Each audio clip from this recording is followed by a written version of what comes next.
അമ്മേ പരിശുദ്ധ അമ്മേ, അമ്മേ പരിശുദ്ധമേ, ദൈവമാതാവേ, കൃപാസനത്തിലൂടെ ഞങ്ങൾക്കും ഞങ്ങളുടെ ദേശത്തിനും അമ്മ മധ്യസ്ഥം തേടിത്തന്ന എല്ലാ അനുഗ്രഹങ്ങൾക്കും കൃപകൾക്കും ഞങ്ങളിപ്പോൾ ഹൃദയം നിറഞ്ഞ നന്ദി പറയുന്നു. അമ്മേ പരിശുദ്ധമേ, ദൈവമാതാവേ, 2004 ഡിസംബർ 7 ഉച്ചകഴിഞ്ഞ് 2:30 കൃപാസനത്തിൽ സംഭവിച്ച അമ്മയുടെ പ്രത്യക്ഷപ്പെടലിനെ കുറിച്ച് തിരുസഭയ്ക്ക് സമർപ്പിച്ചിരിക്കുന്ന പഠനരേഖകളുടെ സഭാത്മകമായ പഠനം ആരംഭിക്കുവാൻ ഞങ്ങൾ പ്രാർത്ഥിക്കുന്നു. അമ്മേ പരിശുദ്ധമേ, ഭൂസ്വർലോകങ്ങളുടെ രാജ്ഞിയായ അങ്ങേയ്ക്ക് ഭൗമസംരക്ഷണത്തിനായി പ്രപഞ്ചപ്രകൃതിയെ തന്നെ തിരുസഭ പ്രതിഷ്ഠിക്കുവാൻ ഈ പ്രത്യക്ഷീകരണം വഴി ഇടയാക്കണമേ. പരിശുദ്ധമേ, ജപമാല മാതാവേ, സകല കൃപാസനം പ്രാർത്ഥനയോടും ചേർത്ത് ഞങ്ങളിപ്പോൾ പ്രാർത്ഥിക്കുന്ന ഈ കുടുംബത്തിന്റെ പ്രത്യേക നിയോഗം പറ മക്കളെ.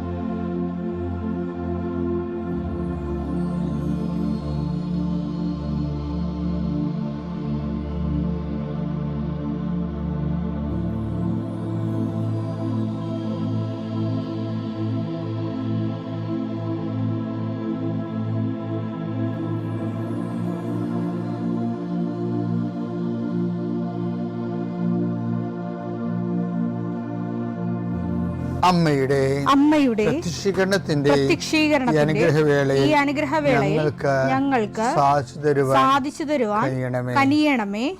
ആമേൻ. വിശ്വാസ പ്രമാണം. സർവശക്തനായ പിതാവും ആകാശത്തിന്റെയും ഭൂമിയുടെയും സൃഷ്ടാവുമായ ദൈവത്തിൽ ഞാൻ വിശ്വസിക്കുന്നു. അവിടുത്തെ ഏകപുത്രനും ഞങ്ങളുടെ കർത്താവുമായ ഈശോമിശിഹായിലും ഞാൻ വിശ്വസിക്കുന്നു. ഈ പുത്രൻ പരിശുദ്ധാത്മാവിനാൽ ഗർഭസ്ഥനായി കന്യകാമറിയത്തിൽ നിന്ന് പിറന്ന് പൊന്തിയോസ് പീലാത്തോസിന്റെ കാലത്ത് പീഡകൾ സഹിച്ച് കുരിശിൽ തറയ്ക്കപ്പെട്ട് മരിച്ച് അടക്കപ്പെട്ട് പാതാളങ്ങളിൽ ഇറങ്ങി മരിച്ചവരുടെ ഇടയിൽ നിന്ന് 3-ാം നാൾ ഉയർത്ത് സ്വർഗത്തിലേക്ക് എഴുന്നള്ളി സർവശക്തിയുള്ള പിതാവായ ദൈവത്തിന്റെ വലതുഭാഗത്തിരിക്കുന്നു. അവിടെ നിന്ന് ജീവിക്കുന്നവരെയും മരിച്ചവരെയും വിധിക്കുവാൻ വരുമെന്നും ഞാൻ വിശ്വസിക്കുന്നു. പരിശുദ്ധാത്മാവിലും ഞാൻ വിശ്വസിക്കുന്നു. വിശുദ്ധ കത്തോലിക്കാ സഭയിലും പുണ്യവാന്മാരുടെ ഐക്യത്തിലും പാപങ്ങളുടെ മോചനത്തിലും ശരീരത്തിന്റെ ഉയർപ്പിലും നിത്യമായ ജീവിതത്തിലും ഞാൻ വിശ്വസിക്കുന്നു. ആമേൻ. സുഖസ്ഥനായ ഞങ്ങളുടെ പിതാവേ, അങ്ങയുടെ നാമം പൂജിതമാകണമേ. അങ്ങയുടെ രാജ്യം വരണമേ. അങ്ങയുടെ തിരുമനസ് സ്വർഗത്തിലെ പോലെ ഭൂമിയിലും ആകണമേ. അന്നു വേണ്ടുന്ന ആഹാരം ഇന്ന് ഞങ്ങൾക്ക് തരണമേ. ഞങ്ങളോട് തെറ്റ് ചെയ്യുന്നവരോട് ഞങ്ങൾ ക്ഷമിക്കുന്നത് പോലെ ഞങ്ങളുടെ തെറ്റുകൾ ഞങ്ങളോടും ക്ഷമിക്കണമേ. ഞങ്ങളെ പ്രലോഭനത്തിൽ ഉൾപ്പെടുത്തരുതേ, തിന്മയിൽ ഞങ്ങൾ രക്ഷിക്കണമേ. ആമേൻ. നന്മ നിറഞ്ഞ മറിയമേ, സ്വസ്തി. കർത്താവ് അങ്ങയുടെ കൂടെ സ്ത്രീകളിൽ അങ്ങ് അനുഗ്രഹിക്കപ്പെട്ടവളാകുന്നു. അങ്ങയുടെ ഉദരത്തിൻ ഫലമായി ഈശോ അനുഗ്രഹിക്കപ്പെട്ടവനാകുന്നു. പരിശുദ്ധ മറിയമേ, തമ്പുരാന്റെ അമ്മേ, പാപികളായ ഞങ്ങൾക്ക് വേണ്ടി ഇപ്പോഴും ഞങ്ങളുടെ മരണസമയത്തും തമ്പുരാനോട് അപേക്ഷിക്കണമേ. ആമേൻ. കർത്താവേ, നിന്റെ ഉന്നതമായ നാമത്തിന് സ്തോത്രം ചെയ്യുന്നു.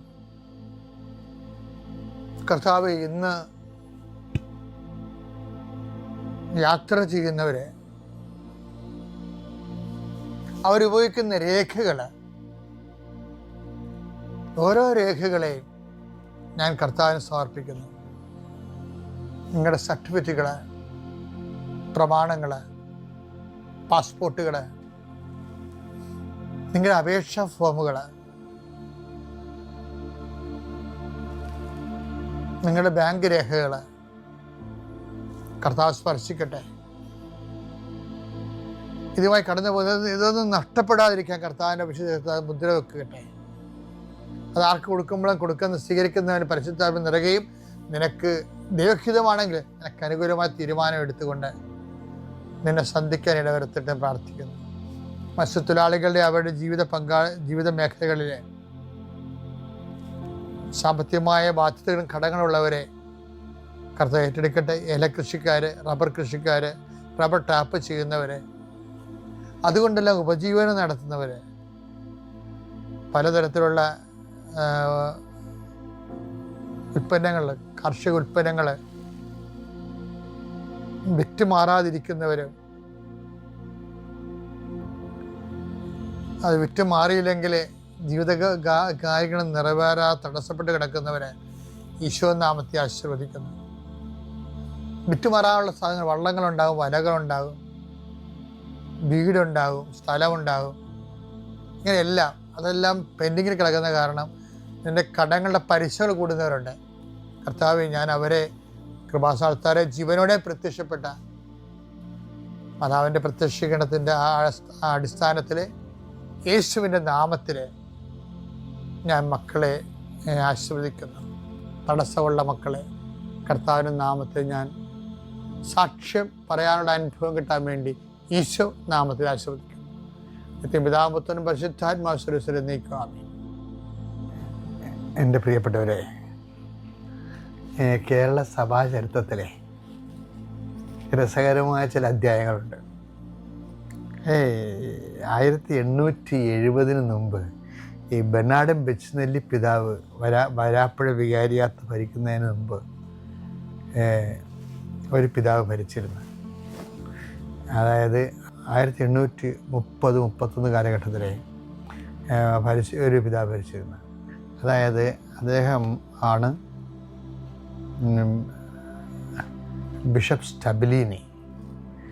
ഈ സ്റ്റബിലീനി എത്താതിന് മുമ്പ് ഈ 27, കാരണം ഈ കാലഘട്ടങ്ങളിലൊക്കെ വ്യത്യസ്തങ്ങളായ വലിയ വലിയ സംഭവങ്ങൾ നടക്കുന്ന കാലഘട്ടമാണ്. ഇപ്പോൾ കേരള സഭയിൽ സിമിത്തേരിയൊക്കെ പണിയണത് 1870 തൊട്ടാണ്. ആ കുറേ നല്ല ഭക്ത കൃത്യങ്ങളും പരസ്യ പ്രവർത്തികളുടെ പുതിയ അധ്യായങ്ങളുണ്ടായി.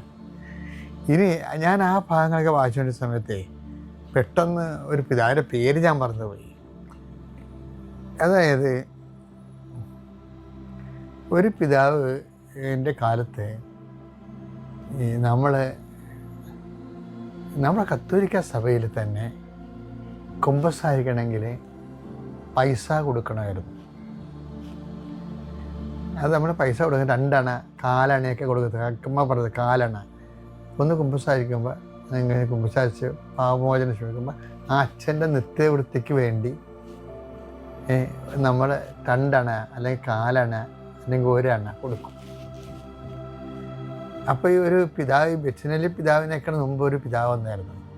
അങ്ങേര് പറഞ്ഞ് പാവപ്പെട്ടവർക്ക് 4 അണ പോലും ഇല്ലാത്തവരുണ്ട്. അപ്പോൾ അത് സഭയുടെ പഴയ കാലമൊന്ന് ചിന്തിക്കണേ. അപ്പോൾ നിങ്ങൾ എന്ത് ചെയ്യണം? നിങ്ങൾ അരി കൊടുത്താൽ മതി എന്ന് പറഞ്ഞ് കുമ്പസാരിക്കണേന് അച്ഛൻ കുമ്പസാരി കഴിയുമ്പോൾ നമ്മൾ 2 നാഴി അല്ലെങ്കിൽ 4 നാഴി അരി കൊടുക്കും അച്ഛൻ. അതൊരു കാലം അത് ചിന്തിച്ചേക്കേ. അതെന്താ വെച്ചാൽ അത് പണ്ട് ഈ ബാർട്ടർ സിസ്റ്റം എന്നും പറയുന്ന സംഭവം ഉണ്ടായിരുന്നു. എനിക്കറിയാമല്ലോ അല്ലേ?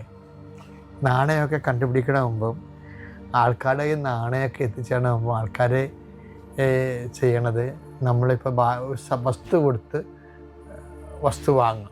വസ്തു എന്ന് വെച്ച് കഴിഞ്ഞാൽ എന്താണ്? ഇപ്പം നമുക്ക് നമ്മുടെ വീട്ടിൽ കിഴങ്ങ്, ചേമ്പ്, അതുപോലെ തന്നെ കാച്ചിലൊക്കെ ഉണ്ടാവും. അപ്പോൾ നമുക്ക് മീനാണ് വേണ്ടത്. അപ്പോൾ നമ്മൾ ചന്തയിൽ കൊണ്ടുപോകും. ചന്തയിൽ കൊണ്ടുപോയിട്ട് ഈ കാച്ചിൽ മീൻ തരാൻ സാധ്യതയുള്ള ആൾക്കാർക്ക് കാച്ചിൽ ആവശ്യമുള്ളവരുണ്ടാവും. അവർക്ക് കാച്ചിൽ കൊടുത്തിട്ട് മീൻ വാങ്ങിക്കും. അതിനാണ് വസ്തു കൊടുത്തിട്ട് വസ്തു വാങ്ങിക്കണം, ബാർട്ടർ സിസ്റ്റം. ചില സമയത്തുണ്ടല്ലോ നമ്മുടെ ഈ പ്രാർത്ഥനാ ജീവിതവും ഒരു ബാർട്ടർ സിസ്റ്റം പോലെയാണ് ചില ആൾക്കാർ കൈകാര്യം ചെയ്യണത്. നമ്മളൊരു ലോഡ് സ്വർഗസ്വനായ പിതാവ് കയറ്റി അയക്കും. എന്നിട്ട് നമ്മളെ മാളെ കെട്ടിച്ചെടുക്കും, വസ്തു വിറ്റെടുക്കും. ഇങ്ങനെ ദൈവത്തിനൊരു വസ്തു കൊടുത്തിട്ട് നമ്മൾ വേറൊരു വസ്തു എടുക്കണ രൂപത്തിൽ. കാര്യം ഈ ഒരു ബന്ധമൊന്നും അധികകാലം നീണ്ടു നിൽക്കത്തില്ല, ദൈവമായിട്ട് പറ്റത്തില്ല. ഒന്നാമത്തിൽ ഈ അമേരിക്കയിലോട് ചെമ്മീൻ കയറ്റിയിടണ വിടണ പോലുള്ള പരിപാടിയാണ് നമ്മുടെ പ്രാർത്ഥനയൊക്കെ ഉള്ളത്. അമേരിക്കയിലോട് ചെമ്മീൻ കയറ്റി വിടുമ്പോൾ തന്നെ എന്ത് ചെയ്യും? അവർ അത് റിജക്റ്റ് ചെയ്യും. അതിൻ്റെ അകത്ത് ബാക്ടീരിയ ആണെന്ന് പറഞ്ഞ് റിജക്റ്റ് ചെയ്യും. അപ്പോൾ മനുഷ്യന്മാർ വരെ ബാക്ടീരിയ ആണെന്ന് പറഞ്ഞ് റിജക്റ്റ് ചെയ്യും.